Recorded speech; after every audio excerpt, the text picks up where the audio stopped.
오늘날 흥미로운 영상을 만들어 돈을 버는 사람들이 참 많아졌습니다. 필름 학교를 다닌 적도 없고 연출을 배운 적도 없고 영상 편집을 공부한 적도 없는 사람들인데도 불구하고 핸드폰 하나 들고 영상 만들고 개인 컴퓨터로 편집해서 오늘 유튜버들이 참 많습니다. 유튜브로 돈을 버는 사람들이 많아져서 그런지 젊은 세대들이 너도 나도 유튜버가 되겠다고 합니다. 일찍 공부 안 하고 유튜버가 되겠다는 아이들이 많다니까요. 지금 우리 교회에서 자라는 어린아이들은 더 심할 겁니다. 내가 굳이 왜 학교 가? 이렇게 돈을 벌 수 있는 기회가 있는데 말이죠. 우리 부목사님 아들이 주중에 지난주가 아마 학교가 없는 날이라서 우리 부목사님이 데리고 이제 오전에 교회에 와 있었어요. 저쪽 방에 있는데 누가 왔나 들여다보니까 그 아이들이 와 있어요. 근데 이 조그만한 아동 아이패드를 앞에 두고 뭔가 손짓하고 하고 있어요. 뭐 하냐 그랬더니 동영상 찍는데요. 무슨 동영상이더니 이거 올릴 거라는 거예요. 근데 아빠 허락을 받아야 되는데 그러면 누가 보니 그랬더니 I don't know. 어디서 본 건 있어가지고 말이죠. 근데 그 영향이 또 어떤 아이가 있어요. 우리 교회 누구 아들이라 그러면 다 알 텐데 그 아이가 자기가 공을 던져서 저 병에 공이 쏙 들어가는 찬스가 몇 번일까 해가지고 몇 시간 동안 공을 던진대요. 그래가지고 딱 들어가는 순간이 있지 않겠어요? 10,000번을 던져가지고 딱 들어가는 그걸 편집해서 자기가 이거 공 넣었다고 하는 그게 또 유행이라고 그래서 하여간 별의별 유행이 많아요. 근데 유튜버가 되겠다라는 것은 다른 게 아니라 거기에 뭐가 있죠? 돈. 아이들도 돈을 아는 거예요, 돈. 여러분 유튜버가 얼마나 버는지 혹시 아시나요? 구글하면 대략 나오는데 구독자 100만 명이 있는 사람이 가만히 앉아서 9만 불 번대요. 9만 불. 여러분 100만 명이 구독해야 된다니까요. 여러분 페이스북, 인스타그램 친구 몇이세요? 겨우 몇백 명 가지고는 돈이 안 돼요. 일전도 안 들어와요. 근데 100만 명이 돼야 한 1억 정도는 번다는 얘기예요. 그러니까 여러분이 즐겨보시는 유튜브 있잖아요. 그 운영인이 딱 나와서 처음에 뭐라고 그러죠? 좋아요 눌러달라고 그러고 구독해주세요. 그리고 왜 그런지 아세요? 그 100만 명이 되고 싶어서 100만 명이 있어야 뭔가 좀 되니까 말이죠. 그러니까 유튜버 이 창작인도 종류가 천차만별이라는 것을 알 수 있습니다. 그 중에 여러 채널 가운데 관심을 갖는 채널이 뭐냐면 먹방입니다. 먹방. 먹는 것을 찍는 사람들이 있죠. 야, 어쩌면 그렇게 먹어? 아니 햄버거를 여자가 말이죠. 9개를 먹어. 아니 여러분 햄버거 9개 먹는 사람 있어요 여기? 짜장면 한 그릇을 말이에요. 2입에 먹어버려요. 근데 이 여자분이 아주 작아요. 소한데도 그 배는 대단한 거예요. 이런 사람을 보고 대단한 사람이라 하는 거지 있겠죠. 근데 이 먹는 방송을 왜 할까? 1인 가정이 많아지면서 혼자 밥 먹는 것이 외롭다 보니까 함께 식사하는 느낌을 갖고 싶어서 먹는 방송을 켜놓고서 밥을 먹는 일로 시작했다라는 이야기가 있습니다. 어느 기사에 이런 글이 있어요.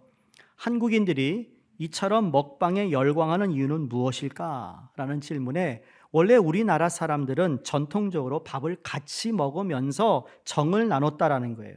근데 현대 바쁜 일상생활 때문에 가족들과 함께 식사하는 경우가 점점 적어지면서 먹방을 신청하면서 이제는 외로움을 달래고 대리 만족을 느끼기 위함이라는 거예요. 자기가 밥을 먹는 거 누군가가 보고 있다는 걸 통해 내가 혼자가 아니라는 걸 느낀다는 거죠. 더 참 우리가 공감하는 것이 한국인에게 밥은 사회적 관계를 이어주는 중요한 상징 중에 하나입니다. 여러분 우리 한국 사람들이 상대방을 만나면 옛날도 그렇고 지금도 그렇고 어른을 만났으면 그렇죠? 이웃 동네 아저씨 만나면 진지 드셨어요? 라는 것이 인사였어요. 여러분 누구 만나면 밥 먹었어? 물어봐요. 이 한국 사람들의 유일한, 이게 세계 어느 나라 사람도요, 만나서 밥 먹었니 묻는 사람 없대요. 여러분, 우리 영어권도 그렇고, 영어권 만나면 그 사람이 밥을 먹었느니 커피를 마시니 I don't care요. How are you? Thank you. Fine. 그러고 가요. 저희 할아버님이 제일 교포니까 일본 가도요, 아침에 인사하면 그냥 Good morning. 예. 오하요 고자이마스. 그러다가 건강합니까? 오겐키 데스까? 그러고 말아요. 밥 먹었다는 거 안 물어봐요. 한국은 물어봐요. 한국인들은 마음에 드는 이성에게 데이트 신청할 때 우리 저녁 한번 먹을까요? 물어요. 미국 사회는 첫 데이트에 밥 먹자는 얘기 안 해요. 그 사람 나하고 뭐가 코드가 맞는지 안 맞는지를 보고 그 다음에 내가 밥을 사도 될 사람인지 아닌지 보고 밥을 사요. 그 말은 이 사람에게 내 돈을 쓸 만한 가치가 있는 사람이냐 아닌가를 보고 사귄다는 얘기예요. 얼마나 계산적인. 한국 사람은 처음부터 내 마음에 들면 밥 산다고 그래. 남자들이 그래요. 참 여러분 밥 사준 여자 많죠? 결혼 전에. 괜한 데에 돈 썼어. 그렇죠? 아들 있는 분들 그거 잘 교육시키세요. 엉뚱한 데 밥 사지 말라고. 그 돈 엄마한테 저금해 놓으라고. 그게 꽤 될 겁니다. 또 한국인 뭐죠? 누군가 고마움을 표현할 때 뭐 합니까? 내가 밥 한 번 살게. 친구가 아파서 누워 있으면 뭐 하죠? 밥 사가지고 가든지 아니면 꼭 챙겨 먹어. 잘 먹어. 이 밥을 통해 한국인들은 상대방에 대한 관심과 사랑을 표현한다는 겁니다. 그런데 어느 전문가의 말에 이 사회가 변하면서 누군가와 머리를 맞대고 밥을 먹는 시간이 점점 들어가는데 이 대가족에서 핵가족으로 이제는 1인 가구의 증가로 과거에 비해 이 가구 구성원 수가 줄었다라는 겁니다.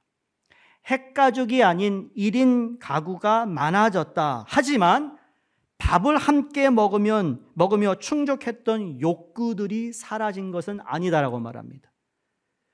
여전히 우리 안에는 누군가와 함께 밥을 먹을 수 있는 사람에 대한 어떤 기대감을 가지고 살아간다. 심리학자 이장조 씨가 쓴 책에 최근길 인문학 수업이라는 게 있습니다. 거기에 관계라는 것에 그분이 이런 말을 합니다. 무언가를 먹는 행위가 몸이 필요로 하는 영양소를 섭취하기 위해서만 일어나는 것은 아니다라고 말합니다. 우리가 밥을 먹을 때 단지 내가 이 밥 먹으면 내게 힘이 주니까 에너지를 주니까 밥을 먹는 게 아니라 그 이상의 일을 한다는 거예요. 그게 밥을 먹는 거. 그리고 그것 때문에 외로워서 과식하는 사람들도 많다라는 거예요. 그래서 먹방의 인기는 현대인의 정서적 허기, 즉 외로움으로 표현될 수 있다고 합니다. 그러니까 먹방에 등장하는 음식의 양은 시청자들이 느끼는 외로움에 비례해 증가한다고 설명합니다. 근데 먹방만 있는 게 아니에요, 여러분. 유튜브에 뭐든지 아세요? 뭐 솔직히 이게 계속 켜놓는 그 공방도 있고 공방은 공부하는 방송이래요. 내가 공부하는 것을 계속 켜놓고요 얼굴은 안 비춰줘요. 근데 공부하는 건 보여줘요. 그러면서 내가 혼자 공부하는 게 아니다. 너무 마음 아픈 것 같아. 정말 그렇게 그렇게 공부해야 될까? 여러분 어떻게 공부하셨어요? 여러분 공부하던 시대와 오늘 공부하던 시대가 너무 달라졌어요. 그냥 여러분이 공부하는 시대와 여러분 자녀가 공부하는 시대는 더욱 달라질 거예요. 근데 여기에 공통점은 뭔가 딱 한 단어예요. 외로움, 고독이라는 겁니다. 이민 사회에서 운영하는 많은 상담소가 있습니다. 과거에 비해서 많아졌습니다. 그만큼 상담을 요청하는 사람들이 과거에 비해 많아졌다는 이야기예요. 근데 이 상담소에서 발표한 내용을 보면 그 어떤 문제를 가지고 상담 요청을 해왔는가라고 상담 내용을 분리해보고 정리해보았더니 가장 많은 상담 요청 1위, 순위 1위가 뭔지 아십니까? 고독과 외로움이었다라는 겁니다. 더 놀라운 것은 그 해만 그런 것이 아니라 지난 15년 이상 외로움과 고독의 상담이 1위를 벗어난 적이 없다고 하는 겁니다. 이건 우리의 현실이에요. 한국이나 미국이나 특히 이민와 사는 우리 이민자들에게 모두에게는 어딘가 모르게 허전하고 외로움이 우리에게 다 있다라는 것을 보여주는 팩트예요. 사실 코로나19 이후로 사람을 만나지 못하니까 밥을 혼자 먹어야 하는 것, 그렇죠? 아니 코로나 걸리면 방에 딱 가둬놓고 나오지 마. 저도 기억해요. 제가 코로나 한번 걸렸을 때 화장실 가려면 제가 디스인펙션 막 문짝에 막 다 뿌립니다. 그리고 나 가야 돼. 그러면 다 어디로 사라져요. 그럼 내가 화장실 싹 들어가서 딱 씻고 다시 들어오기 전에 뿌리고 들어와 또 뿌리고 마스크 쓰고 밥 갖다 놓고. 여러분 경험하지 않았어요? 집에 코로나 걸린 분들? 그때는 생각 없었어요. 근데 지금 생각하면 참 뭐 같이 살다 같이 죽는다면서 말이야. 이게 뭐야?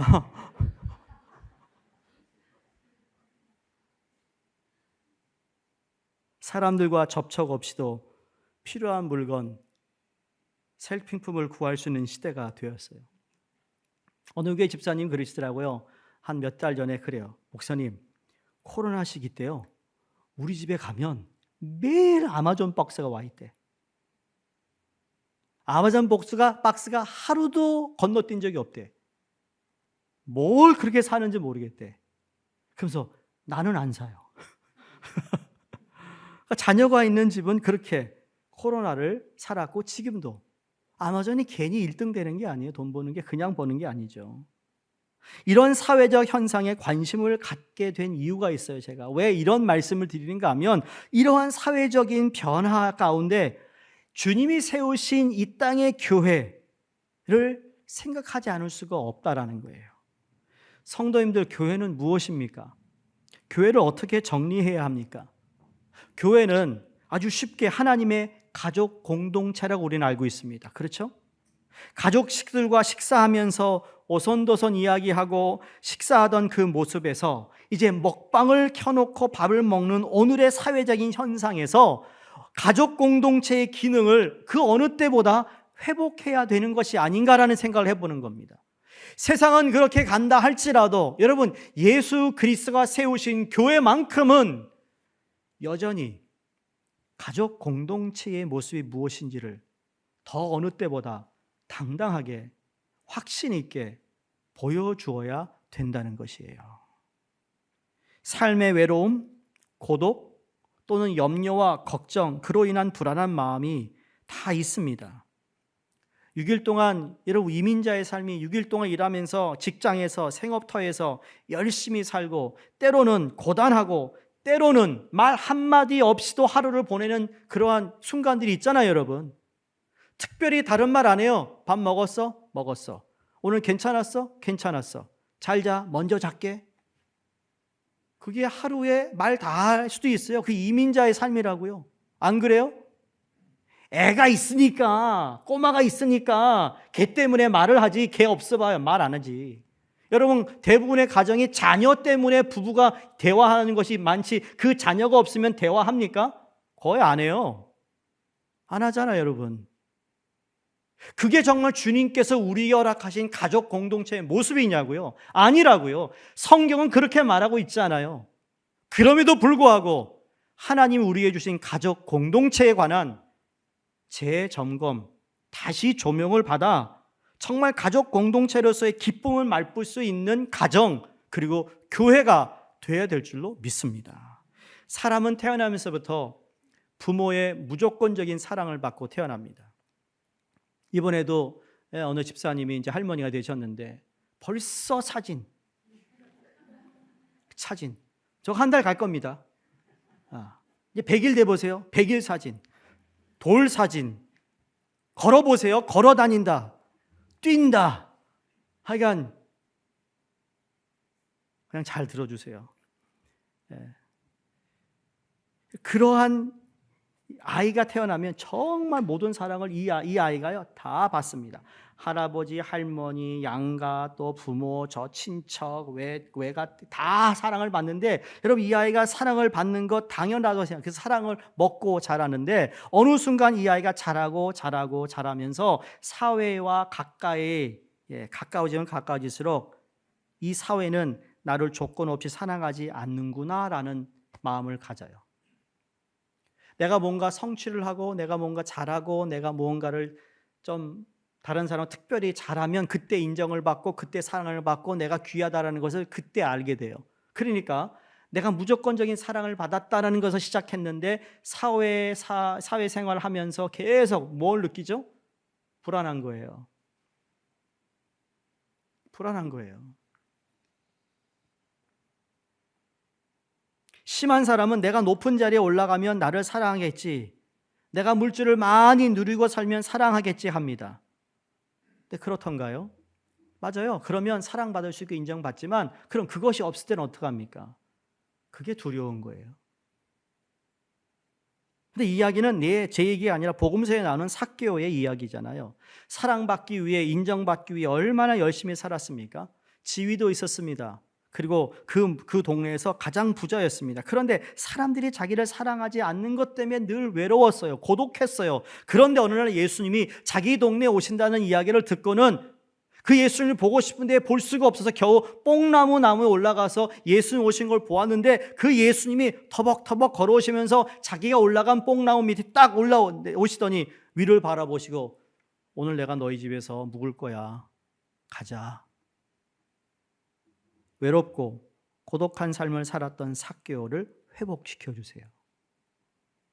그리고 하나님의 공동체 한 인원이 되게 하셨습니다. 근데 그 반대도 있습니다. 나는 사랑을 받고 싶어서 높은 지위에 올라가고 싶은데 올라갈 실력이 없는 거예요. 물질도 많이 모으고 싶은데 그렇게 쉽지 않은 것을 자각하는 과정에서 생기는 것이 불안함이라는 거죠. 이게 마음이 아픈 거예요. 그렇기 때문에 제가 무슨 말씀을 드리고 싶은가 하면 교회가 하나님의 공동체인데 이 사회, 이 세상은 그 사람의 지위 또는 유무에 따라 사랑을 줄까 말까 고민하는 냉정한 삶을 살아간다면 교회는 어떠해야겠느냐? 교회는요, 그 사람이 어떤 위치에 있고 어떤 지위에 있는 것과 상관없이 그 사람이 단지 하나님의 형상을 닮은 사람이고 하나님의 자녀가 되었다라는 사실 한 가지만 가지고 그리스도의 십자가로 말미암아 구원받아 하나님의 자녀가 되었다는 그 한 가지 사실만 가지고도 서로 사랑하며 서로 사랑을 주고받는 공동체가 되었다라는 것, 이게 교회라는 거예요. 이 교회에 오는 모든 분들, 여러분의 학벌을 물어보지 않아요. 그렇죠? 등록할 때 학교 어디까지 나오셨어요? 그거 없어요. 안 물어봐요. 제가 한 번 그랬죠. 저희 교회 앞으로 장로님 된 분, 권사님 된 분, 아니면 우리 안수집사님 되는 분들, 그분들에게 이력서 가져오라는 법도 없고 경력서 써라는 것도 없어요. 난 도대체 우리 중직자분들이 어디까지 공부한지도 몰라요. 근데 내가 그걸 알아야 할 필요가 있냐요? 없어요. 교회는 그런 데가 아니거든요. 무슨 얘기로? 아니 구약학 박사가 주일학교 가르치고 있는 게 교회예요. 아니 주일학교 애들은 복 받았다니까요. 구약학 박사가 가르치는데 이거보다 더 좋은 교육자가 있어 나와보라고 그래. 정말 자랑 좀 하세요. 아니 EM도 말이죠.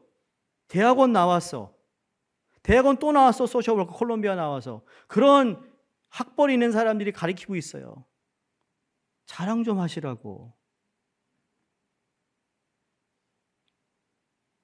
그런데 아무리 세상에 좋은 학벌이 있고 그래도 교회 와서는요, 굳은 일도 하는 게 교회고요. 내가 우리 안수 집사님도 가끔 이렇게 참 열심히 하는 거 보면서 집사님, 당신 사업의 사장인데 사장이 일주일 동안 이런 굳은 일을 안 하네. 교회만 오면 하지? 그랬더니 그렇대. 맞아요. 그게 교회예요. 내가 사장인데 무슨 그런 일을 교회에서 시키냐고. 그 다음 빵점. 교회를 너무 모르는구나. 지위, 유무에 따라 여러분 교회가 사람을 판단하지 않아요. 그래서 사도 야고보가 야고보서 2장 1절에 4절에 그런 비유를 얘기합니다. 교회 예배당에 화려하게 옷을 입고 뭔가 붓기가 나는 부자인처럼 들어온 사람에게 굽신굽신 거리지 말아라. 반대로 정말 허술하게 옷을 입고 거지같이 입고 교회를 그 예배당에 오는 사람에게 그 사람을 소외감 갖게 하지 말고 똑같이 우리는 예수 그리스도의 보혈로 구원받은 하나님의 백성이라는 것, 하나님의 형상을 닮은 하나님의 자녀라는 그 하나만 가지고도 사랑을 해야 되고 사랑을 주어야 된다는 거예요. 이게 교회다. 그게 교회예요. 지위나 권력에 상관없이 서로서로 섬기고 서로서로 아끼고 서로서로 사랑을 쏟아부어 줄 수 있는 교회가 되기를 간절히 바랍니다. 그런데 오늘 여러분에게 꼭 드리고 싶은 말씀은 그런 큰 우리 공동체를 우리가 잘 이해하고 있어요. 그런데 여러분 만약에 새가 날아야 하는데 한 날개로 하늘 창공을 날아가는 새 보신 적이 있나요? 잠시는 날 겁니다. 저기 계곡에서 뿡 점프해가지고 새가 한 날개로 날긴 날아요. 근데 나는데 점점 어떻게 되죠? 점점 떨어져요.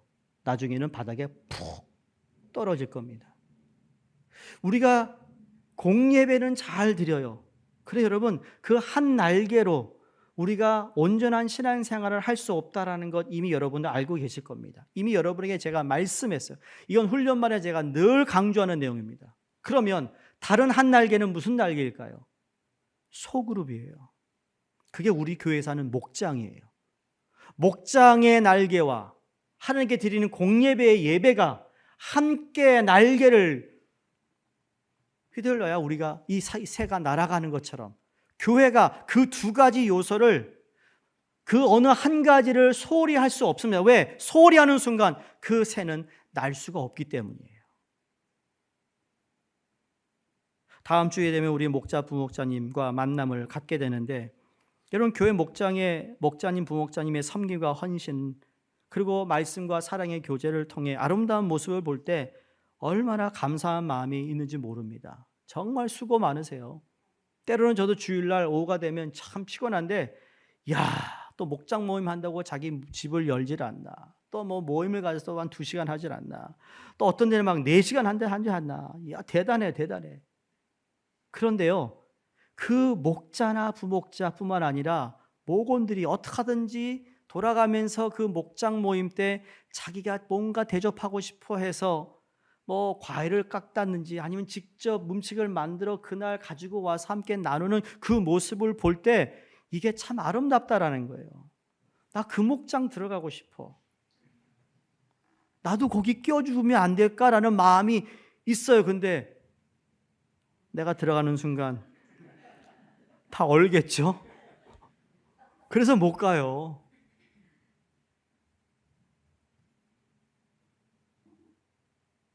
부러울 때가 있다니까요. 목장 보고서를 제가 보기도 하잖아요. 그러면 이런 내용들을 나눴구나. 기도 제목들을 읽으며 참 복받았다. 우리 부교육자도 그렇습니다. 그리고 우리 교회도 부교육자들이 정말 개인적인 사정이 아닐 것 빼고는 다 우리 교회 다 아직도 남아 있습니다. 다 놀래요. 여러분 12년, 13년 같이 있는 경우는 거의 없습니다. 그렇게 있는 교회가 많지 않아요. 한번 물었습니다. MDB 졸업할 때 어디 다른 교회 가고 싶으면 얘기해. 걱정하지 마. 얘기하라고. 왜 안 해요? 왜 안 가고 싶어 했더니 여기가 좋아요. 거짓말하지 마. 괜찮아. 그게 지금까지 온 거예요. 전도사로 시작해서 목사 안수 받고 지금도 사역하고 있고. 왜 그럴까 저도 생각해 봤어요. 그건 절대로 목사의 인격이 좋아서가 아니고요. 우리 교회가 가지고 있는 하나의 어떤 이 구성된 있던 아름다운 모습이 우리 교회 목장에만 있는 것이 아니라 우리 목회자들도 우리가 무슨 목장을 따로 하는 건 아니지만 서로 이야기하고 서로 사역을 하면서 돕고 섬기고 헌신하는 이러한 모습에서 이런 있던 팀을 이루고 있다는 것에 대한 그런 마음이 우리 모두에게 다 있어요. 정말 그런 것 같아요. 그래서 우리 교회가 여건이 안 돼서 그렇지 우리 교회 와서 봉사하고 싶고 사역하고 싶은 교육자들이 많다는 이야기를 제가 들어요. 그러니까 남 목사님도 복 받은 거거든요. 나중에 물어보세요. 딴 얘기하면 저한테 얘기해 주시고. 제가 복 받았고 여러분이 복 받은 거예요. 교육자가 자주 바뀌면 여러분 그거 힘들어요. 그것처럼 어려움이 없어요. 1년에 한 번씩, 2년에 한 번. 어느 교회는 부목사는 3년 이상 안 간다. 3년마다 바꾸는 교회도 있어요. 그거 왜 그럴까? 3년마다 3년 이상 오래 가면 교인들하고 친해져 가지고 교인 데리고 개척할까 봐 두려워서 안 한대요.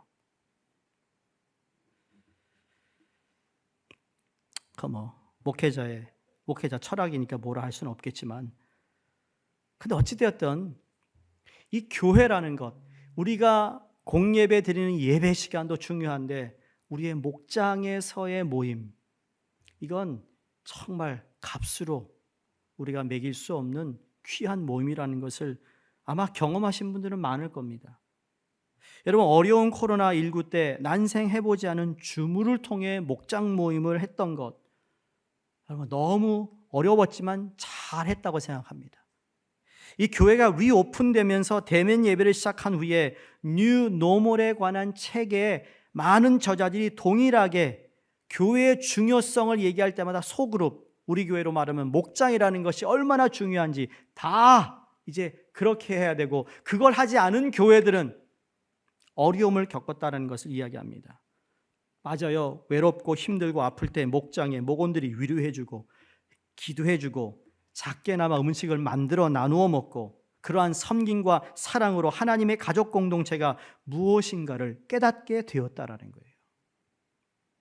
여러분 아픈데 누가 정말 힘내라고 밥을 직접 만들어서 식사를 만들어서 갖다 주는 친구가 도대체 몇이나 있습니까? 근데 교회에서 목장은 관심을 가져줍니다. 예수님께서 사역하셨을 때 사역의 방침도 마찬가지예요.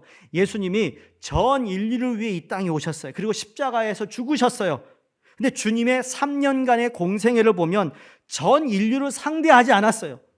예수님은 그 당시 안목으로 볼 때 정말 부실한 12명을 뽑아가지고 12명과 더불어 소그룹을 통하여 그 제자들이 온 세상에 영향력이 있는 사람이 되도록 그들과 함께 하시고 그들을 가르쳤고 그들과 나누었고 그들을 키우셔서 예수님이 부활하셔 승천하신 후에도 그 역할을 하라고 주님이 12제자와 함께 공생애를 지냈어요. 초대교회 마찬가지로 초대교회 출발은 가정교회 단위로 적게 모이는 소그룹이었습니다. 이런 맥락에서 저희 교회가 하나님의 가족 공동체로서의 기능을 회복하기 위해서는 여러분 소그룹, 목장이 살아야 합니다. 이미 목장에서 기쁨을 누리시는 분들은 더 많은 기쁨을 누리시기를 바라고, 수종교회 성도라면 목장에 참여하지 않은 분들, 여러분 성령께서 그 마음에 목장에 가고자 하는 선한 마음을 주시기를 간절히 바랍니다. 최근에 다른 교단에 계신 목사님을 만나 식사하는 기회가 있었어요. 그분이 속한 교단에선 이분은 어른이세요. 목회도 잘하시고 존경받는 분이신데 그런 말씀을 하면서 교단도 다르고 저는 한참 나이도 미친데 저하고 함께 이야기하고 밥 먹는 걸 참 좋아하시는 것 같아요. 그럼 그 얘기를 또 하세요. 나는 허물 없이 밥 먹으며 이야기 나눌 친구가 있는 사람이 부럽다고. 그런데 내 나이에 친구 사귀는 것이 그렇게 어렵다고. 무슨 말일까요?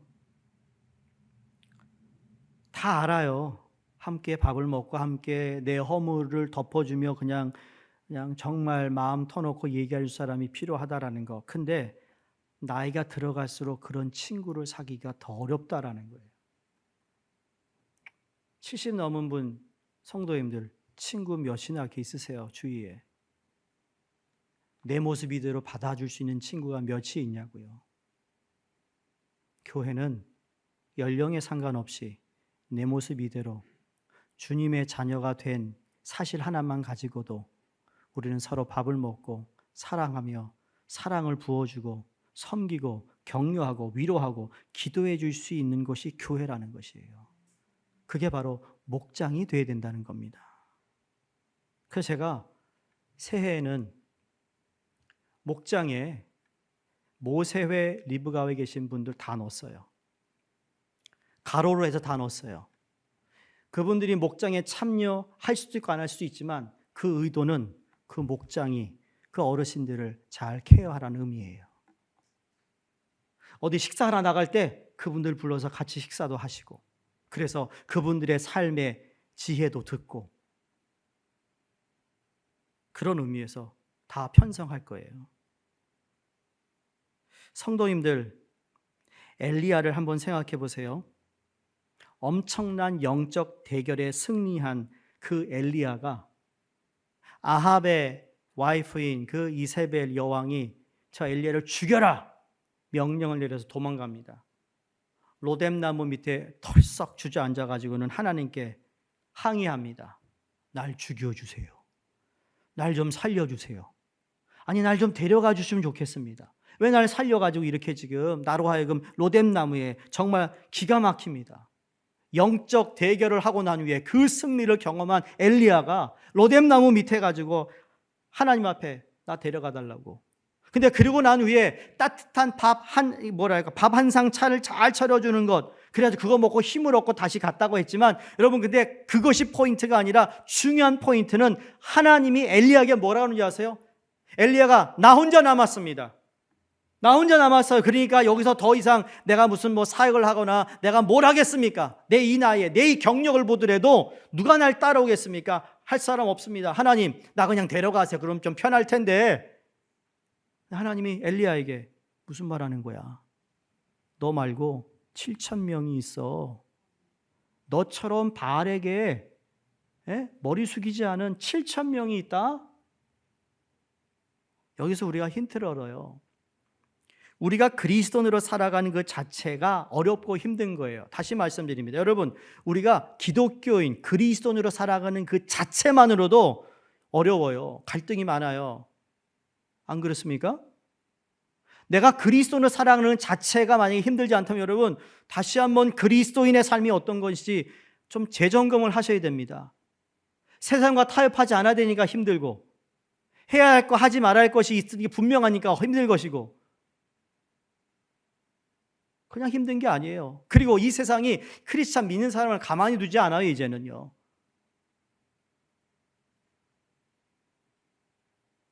온 주위를 둘러보면 모두가 하나님을 배교하는 것 같고 온 세상이 하나님을 대적하는 것 같은 이런 절망 가운데 있는 것을 느낄 때가 많잖아요. 여러분 그 마음 어떻게 다스리고 어떻게 푸십니까? 하나님의 자녀가 되었고 구원받은 하나님의 백성임에도 불구하고 여전히 세상적인 방법으로 풀고 계십니까? 그거 그만하셔야 돼요. 세상적인 방법으로 여러분 그건 잠시 풀어지죠. 그러나 근본적인 건 풀어지지 않는다는 거 알지 않습니까? 거기에 시간 낭비해, 돈 낭비해, 남는 게 뭡니까?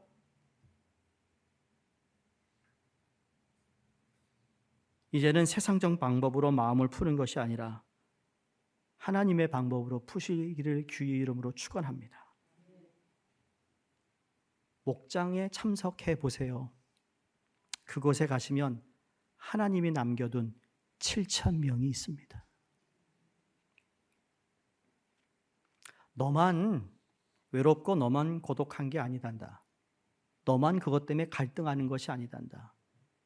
모든 하나님의 백성이 똑같은 일을 가지고 갈등하는데 그 갈등함의 해결을 하나님께 나와 하나님의 방법으로 그것을 해결하고 하려는 그 7,000명이 여러분의 목장에 있다라는 거예요. 내가 뭔가 자랑하고 싶고 내가 뭐 다른 사람을 영적으로 우월해서 내가 목장 가서 뭐 좋은 얘기하고 위로하고 그거 아니라 우리 모두는 다 연약한 존재이기에 그 7,000명을 볼 때 내가 위로받고 힘을 얻고 격려받고 기도함을 통하여 그 다음 단계로 다시 세상으로 나가 일할 수 있는 살아갈 수 있는 힘을 얻는 것이 목장이라는 거예요. 두세 사람이 내 이름을 모인 것에서 내가 너희와 함께 하겠다는 말씀 기억하시잖아요. 내가 너희와 함께 한다. 주님의 임재입니다. 근데 예수님을 만난 곳마다 능력이 있었어요. 그 능력이 성령을 통하여 치유도 하시고 회복도 하시고 깨닫게 하시고 뉘우치게 하시고 그 능력이 나타나요. 그렇게 우리가 회복되고 치유되고 내가 정말 위로받고 격려받고 난 그것이 전부가 아닙니다. 그건 1차라면 2차는 이제 목표를 향해 나가는 거예요. 어떤 목표죠? 내가 예수 그리스도의 제자로서 주님이 이 세상을 승리하셨듯이 우리에게도 동일한 승리를 허락하시는 주님의 이름으로 나아가는 2차의 놀라운 삶이 이어져야 된다는 것이에요. 그런 의미에서 사랑하는 성도님들, 목장에 가야 하는 이유는 우리 모두는 혼자 살아갈 수 없고 혼자 신앙생활할 수 없다라는 것. 두 번째 이유로 말씀드릴게요. 성숙을 위한 것입니다. 성숙을 위한 것. 목장의 목자나 부목자 그리고 목원들이 아무리 정성 들여 섬겨주어도 내 안에 있는 근본적인 외로움의 문제는 누가 섬겨준다고 해서 해결될 문제가 아니라는 겁니다. 어디까지는 나를 좀 공감해 주니까 마음이 풀어지지만 그러나 근본적인 그 문제를 해결해 줄 수 있는 사람은 아무도 없습니다. 이제 내 문제 또는 내 고독을 주님 안에서 해결하기 위하여 내가 더 성장해야 되겠다, 내가 더 성숙해져야겠다는 여러분 이 목표를 가지고 목장에 임하시기를 바랍니다. 여러분 충분히 위로받으셨잖아요. 충분히 기도받았잖아요.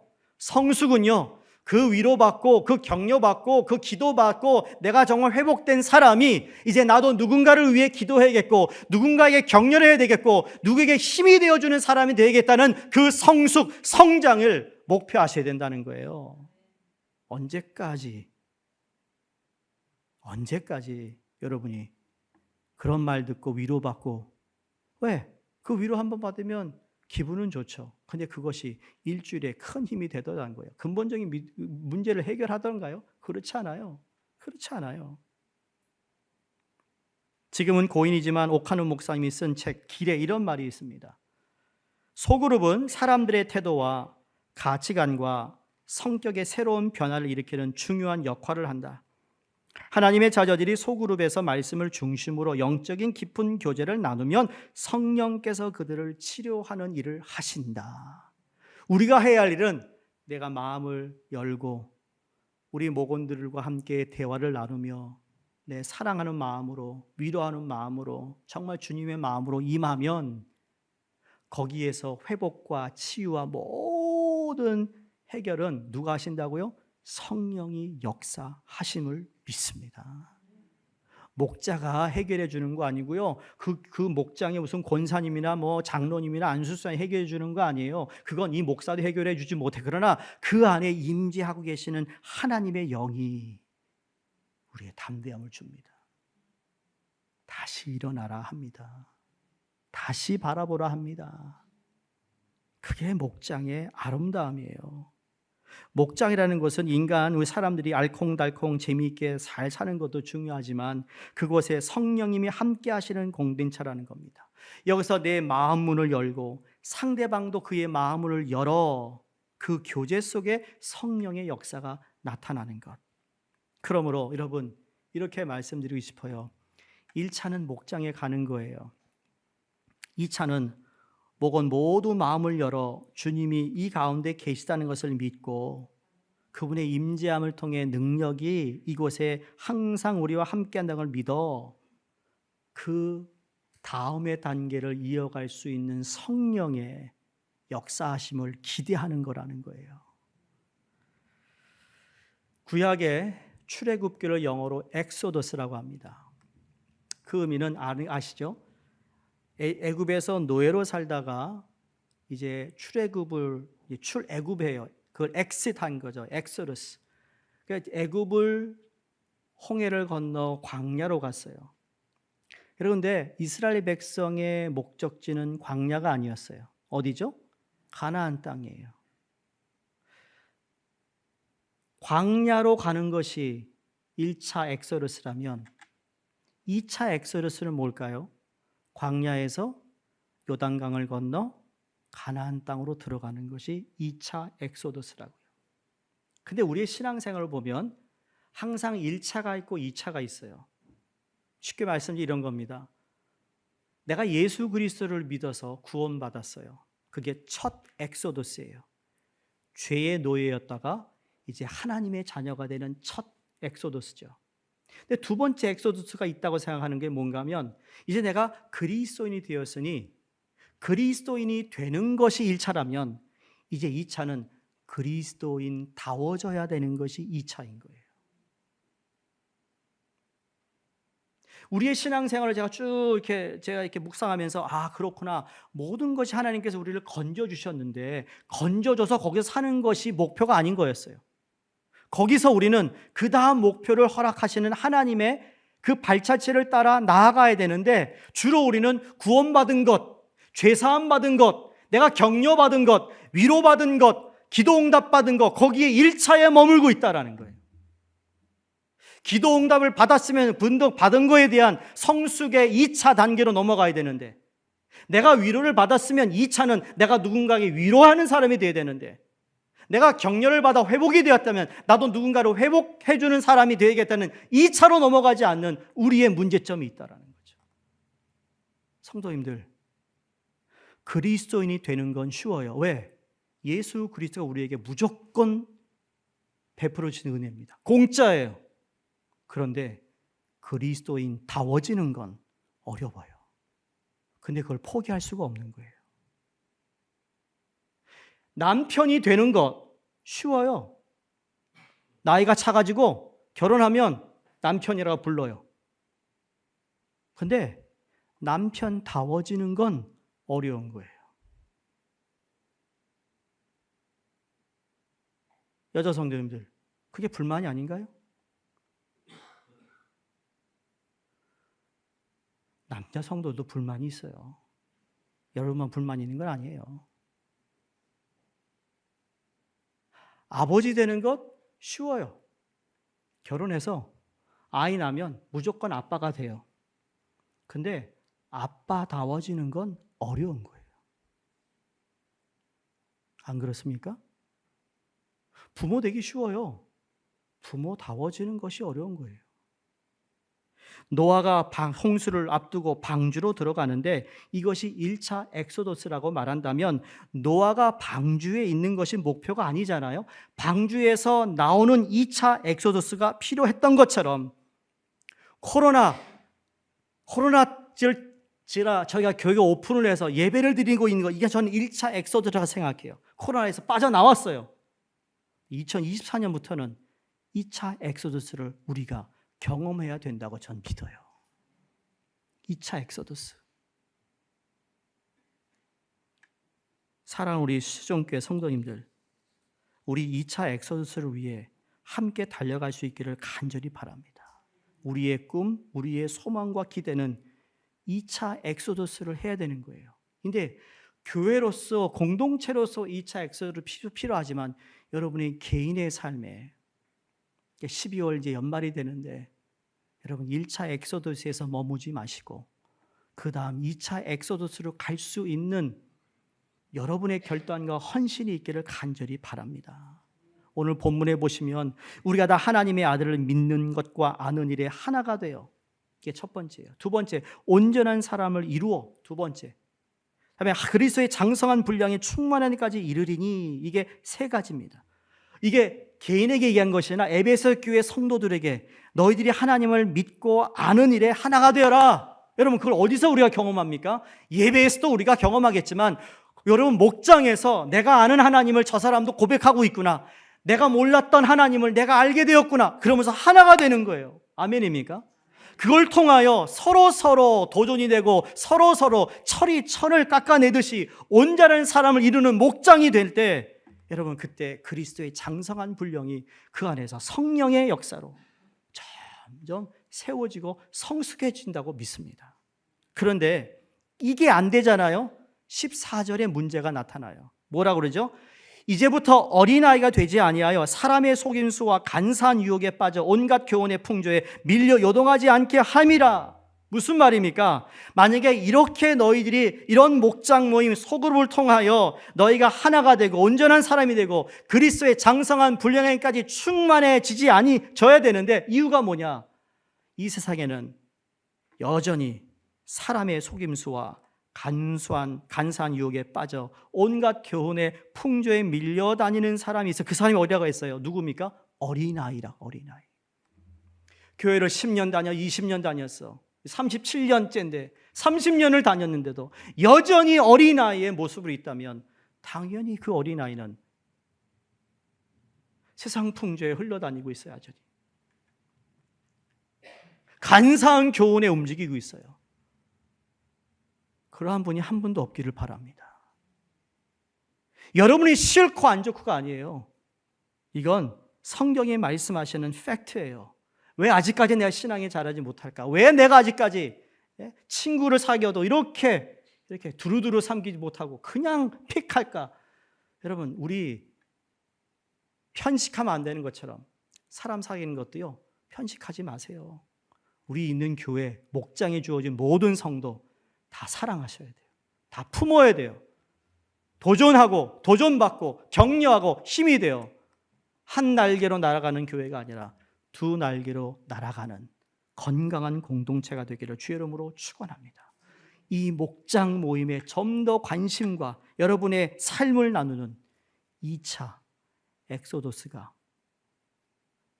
앞으로 이루어지기를 주의 이름으로 축원드립니다. 기도하겠습니다.